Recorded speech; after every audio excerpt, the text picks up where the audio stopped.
In the pitch dark night and the extreme weather, among the three aircrafts to take off, only a Boeing 737 operated by Kenya Airways decided to take off. It climbed to 2,500 feet, banked to the right and dived towards the mangrove swamp, killing all 114 people on board.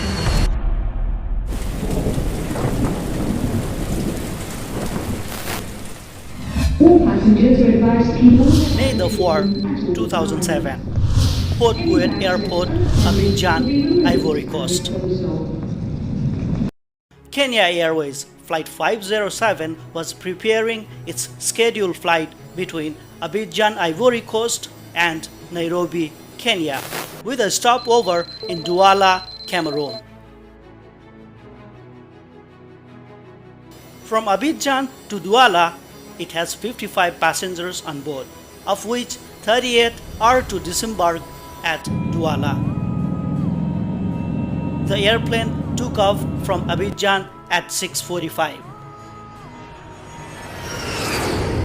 and landed at the Douala International Airport at 10 o'clock at night.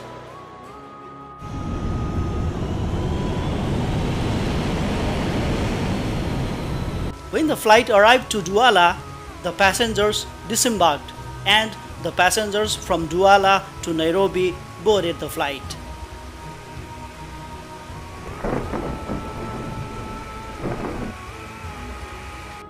Now, the total number of people on board is 114, where 108 of them were passengers and 6 were cabin crew members.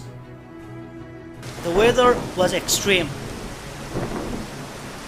The flight was scheduled to departure at 11, but was delayed because of the weather, which consisted of thunderstorms with heavy rain showers. The flight crew requested for startup clearance from the tower and obtained it. But later at 11:37, the crew announced of cancelling startup to wait for a lull in the rainfall. Then again at 11:54, the crew requested and obtained a new authorization to start up. There were 3 aircrafts waiting for the weather to be improved. One of them was Flight 507 and 2 others were flights operated by Cameroon Airlines and Royal Air Maroc. Crew of the Cameroon Airlines and the Royal Air Maroc opted to wait until the weather will improve. But the crew of Flight 507 decided to depart because they had already been delayed over an hour and captain felt that the weather had improved enough for departure. Flight 507 begins taxiing for the runway 12.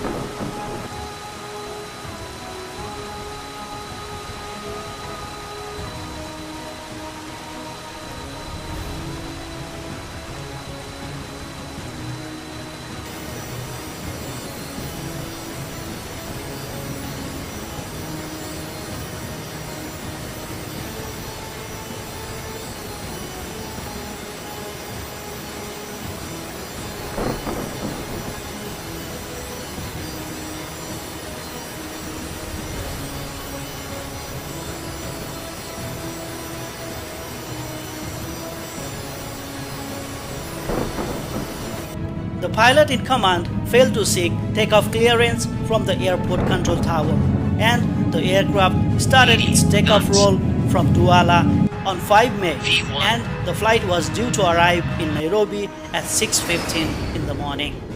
Rotate.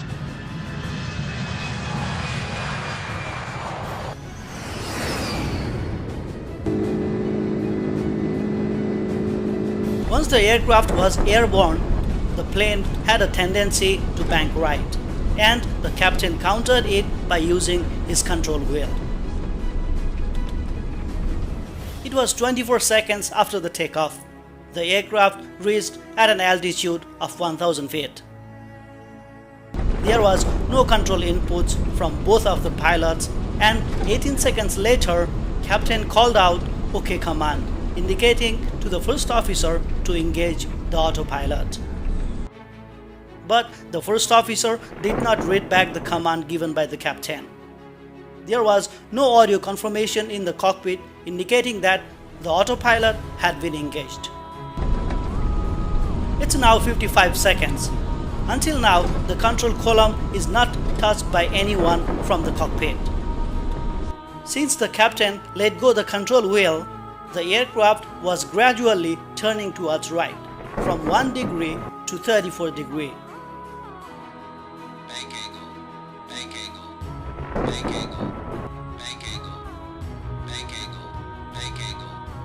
When the crew suddenly heard the warning sound, the captain panicked. Then he made a series of movements on the control stick, which made the situation more worse. At first, he moved the roll control wheel, which immediately turned the aircraft 22 degrees to the right.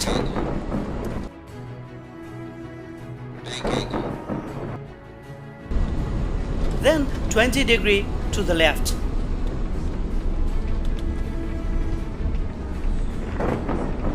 Again 45 degrees to the right.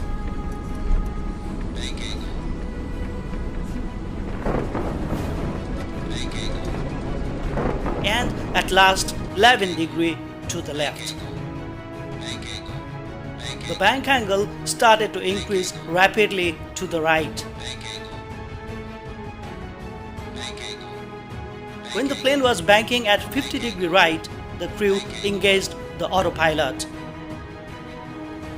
The autopilot was slowly leveling the aircraft, but again the captain tried to bring the aircraft under control by using the right rudder,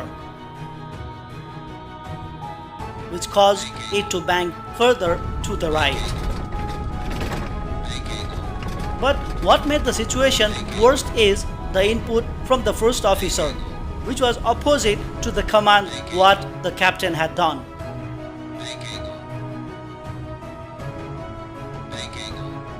The captain engaged the autopilot, but until then the plane was banked 115 degrees to the right and was at an altitude of 2,290 feet.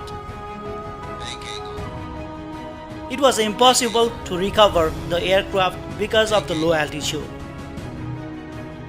The aircraft crashed into a mangrove swamp less than 2 minutes after takeoff.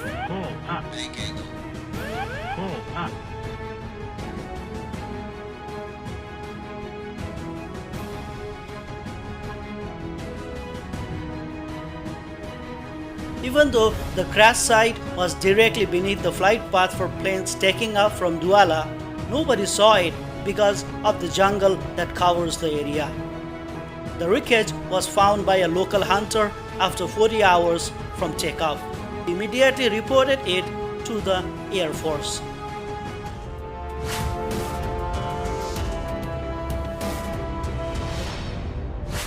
The investigation was done by Cameroon Civil Aviation Authority.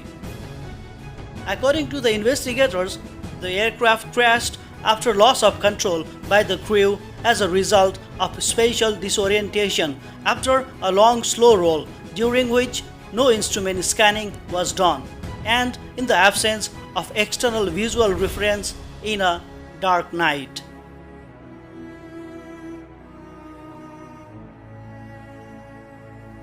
Inadequate operational control, lack of crew coordination, coupled with the non-adherence to procedures of flight monitoring, confusing in the utilization of autopilot have also contributed to cause this accident. What do you think about the video and the final report? Please don't forget to share about your valuable comments. This much for today. I hope you will give a thumbs up and subscribe to our channel. I will see you in the next video. Thank you for watching.